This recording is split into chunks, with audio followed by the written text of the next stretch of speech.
A teoria da mistura das raças foi, na segunda metade do século XIX, um conceito que dava ao racismo um status científico e se punha na posição de explicar o porquê as nações europeias nos dominavam e até mesmo, segundo alguns, tinham o direito de fazê-lo. Segundo explica a professora Lilia Schwartz no livro O Espetáculo das Raças, os mesmos modelos que explicavam tal atraso brasileiro em relação ao mundo ocidental passavam a justificar novas formas de inferioridade. Negros, africanos, trabalhadores, escravos e ex-escravos, classes perigosas a partir de então, transformavam-se em objetos de ciência, nas palavras de Silvio Romero, um dos defensores dos ideais eugenistas no Brasil. Entre vários expoentes das teorias eugênicas e de darwinismo social que se destacaram a partir da segunda metade do século XIX e que afirmavam ser a raça o traço evolutivo impeditivo do progresso, encontramos o médico maranhense Raimundo Nina Rodrigues. O Dr. Nina Rodrigues foi o maior propagador das ideias da medicina legal oriundas do médico italiano Cesare Lombrosi, que relacionava a criminalidade a traços fisiológicos dos indivíduos, estudando principalmente a população negra da Bahia, onde atuou como médico e professor da Faculdade de Medicina do ano de 1889 até seu falecimento em 1906. O Dr. Nina Rodrigues entendia que a análise da anatomia, fisiologia e caracteres biológicos e psicológicos da população preta apontavam uma suposta causa de os indivíduos da etnia preta serem, na visão dele, naturalmente preguiçosos, pretensos à devassidão moral e à criminalidade.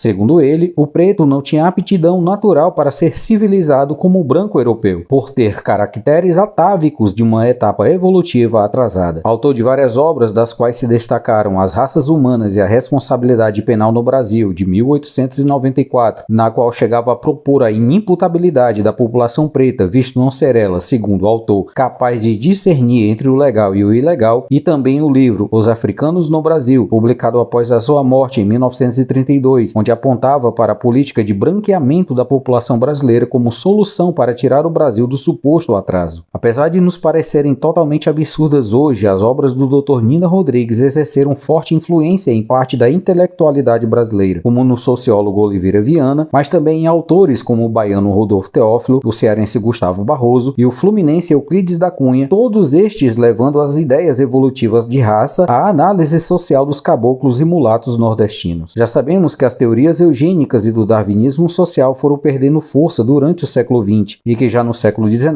obras como a do médico Manuel Bonfim se colocavam contra tais teorias. Entretanto, no caso específico do Dr. Nina Rodrigues, mais que todos os livros, uma pessoa trouxe por meio de sua experiência provas vivas do equívoco das teorias do médico maranhense. Um brilhante aluno, formado em medicina na Faculdade da Bahia com apenas 19 anos, tornando-se professor substituto da mesma faculdade 5 anos depois, após ser aprovado em primeiro lugar no teste de seleção. Este aluno era o baiano Juliano Moreira, filho de negra trabalhadora doméstica na casa do Barão de Itapuã, um jovem preto que, contra todos os argumentos do Dr. Nina Rodrigues, alcançou notoriedade no campo médico, especializando-se na área psiquiátrica e que é considerado hoje o fundador da disciplina da psiquiatria no Brasil. Estando à frente do chamado Hospício Nacional de Alienados do Rio de Janeiro, de 1903 a 1930, o Dr. Juliano Moreira ajudou no avanço do conhecimento das causas de degenerescência psíquica e também a formar toda uma geração de médicos nas mais diversas especialidades, como neurologia, psiquiatria, clínica médica, patologia clínica, anatomia patológica, pediatria e medicina legal. Além de grande contribuição para o entendimento de doenças infecciosas como a sífilis, o Dr. Juliano se destacou por introduzir a psicanálise na academia brasileira. Um traço marcante da obra do Dr. Juliano foi sua explícita discordância quanto à atribuição da degeneração do povo brasileiro à mestiçagem, especialmente na suposta contribuição negativa dos negros na miscigenação, polemizando diretamente com o Dr. Nina Rodrigues, de quem foi aluno na Faculdade de Medicina da Bahia. Tendo se graduado com a pesquisa sobre a sífilis maligna precoce, para o Dr. Juliano Moreira, os inimigos a combater na luta contra as degenerações nervosas e mentais seriam o alcoolismo, a sífilis, as verminoses, as condições sanitárias e educacionais adversas, enfim, o trabalho de higienização mental dos povos, disse ele, não deveria ser afetado por ridículos preconceitos de cores ou castas. Dito de outra forma, muitas décadas antes das teorias genéticas afirmarem o absurdo das teorias raciais, o Dr. Juliano Moreira já afirmava que eram as condições sociais e econômicas as maiores causas de transtornos entre as pessoas pretas e pardas. Tendo sua inteligência notada pelo então Barão de Itapuã, que o apadrinhou e bancou seus estudos, o Dr. Juliano Moreira é uma prova viva do absurdo das teorias